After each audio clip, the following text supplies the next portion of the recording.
कर्क लग्न पे हमारा जो चिंतन और मंथन चल रहा है कि कर्क लग्न वैवाहिक जीवन के लिए बहुत अच्छी नहीं मानी गई है। इस बारे में हमने जो पूर्व में वीडियो डाले हैं उसके बहुत सारे कमेंट भी लोगों के आए हैं, जो कि आप स्क्रीन पे देख सकते हैं। मैं आपको दिखाऊंगा बीच बीच में। लेकिन मैं जो भी कह रहा हूँ वो मेरा मत नहीं है, जो शास्त्रों में लिखा है, जो किताबों में लिखा है, मैं सिर्फ वो कह रहा हूँ। तो जो लोग भी कमेंट करते हैं वो सोच समझ के कमेंट करें, क्योंकि मैं जो कह रहा हूँ वो मैं सोच समझ के कह रहा हूँ, पूरी जिम्मेदारी के साथ कह रहा हूँ। उसी क्रम में अब हम आते हैं कर्क लग्न का सबसे बड़ा प्रमाण देने के लिए। ये जो कुंडली है ये है मर्यादा पुरुषोत्तम श्री राम की। और फिर से आते हैं, ये कुंडली आप लोग देख सकते हैं कि ये कुंडली कर्क लग्न की है। ये कुंडली ना सिर्फ कर्क लग्न की है बल्कि कुंडली कर्क राशि की भी है। देखिए, कर्क लग्न भी है और कर्क राशि भी है। इस कुंडली में सब कुछ अच्छा है, कोई कमी नहीं है। चाहे वो भाग्य हो, यहाँ भी मंगल उच्च का बैठा है, शनि, लगभग सभी, क्योंकि भाई भगवान की ही कुंडली है तो कहना ही क्या है। लेकिन मैं सिर्फ इतना ही कहना चाहता हूँ कि कर्क लग्न का जो प्रभाव है और जो ऋषि पाराशर ज्योतिष के हैं, जो ऋषि पाराशर ने लिखा है अपने श्लोकों में कि कर्क लग्न के जातक को शनि जो सप्तमेश और अष्टमेश बनेगा, या तो उसको शादी में मन मार के रहना पड़ेगा, या दो में से विच्छेद हो जाएगा, या तलाक हो जाएगा, या दो में से एक नहीं रहेंगे। बहुत बार ऐसा नहीं है कि ये हजारों कुंडलियाँ, लाखों कुंडलियाँ, करोड़ों लोग हैं, 1/12 जब करेंगे तो करोड़ों लोगों की कुंडलियाँ आएंगी। बहुत सारे लोगों के उसमें राजयोग भी होता है।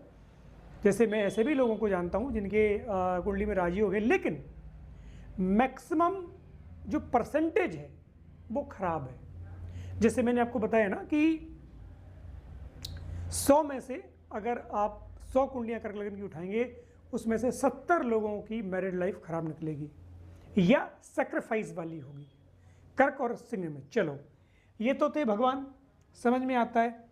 मतलब कहते हैं ना कि भगवानों में, देवताओं में इनसे बड़ा तो कोई नहीं था। अब इंसानों में आ जाते हैं। ये देखिए कितनी बड़ी हस्ती है, Shrimati Indira Gandhi, the iron lady. इनके जीवन में किस चीज़ की कमी थी? प्रेम विवाह भी हुआ था इनका। तो ये जो स्थान परिवर्तन योग बना हुआ है, इसमें प्रेम विवाह भी हुआ था। देखिए, लग्न ही सप्तम में, सप्तम में लग्न है।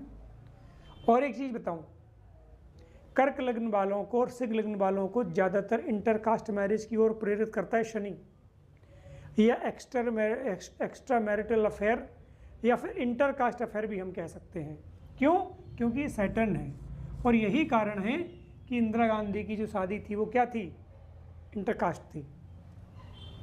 अब देख लीजिए, कोई कमी नहीं थी उनके जीवन काल में, लेकिन अंत में कितने सालों तक वो विधवा रह के उनको जीवन जीना पड़ा, और कितना घनघोर कष्ट उनके उसमें जीवन में आया। क्यों? क्योंकि सप्तमेश शनि ने अपना प्रभाव दिखा दिया। तो मेरा ये मानना है कि ऋषि पाराशर जी ने जो लिखा है ना, वो गलत नहीं लिखा है, और मेरा भी पिछले 12 साल से ये रिसर्च है। अब कुछ लोग आएंगे, कमेंट करेंगे, तो उन लोगों को मैं ये कहना चाहूँगा कि भाई, जो बच गया है या जिसका जीवन अच्छा चल रहा है, उसको ये मानो कि साक्षात उसने पूर्व जन्म में बहुत अच्छे कर्म करे थे, इसलिए शनि महाराज ने बख्शा हुआ है। क्योंकि सारा खेल कर्मों का है, और कर्मों का सेटलमेंट कौन करते हैं? शनि करते हैं।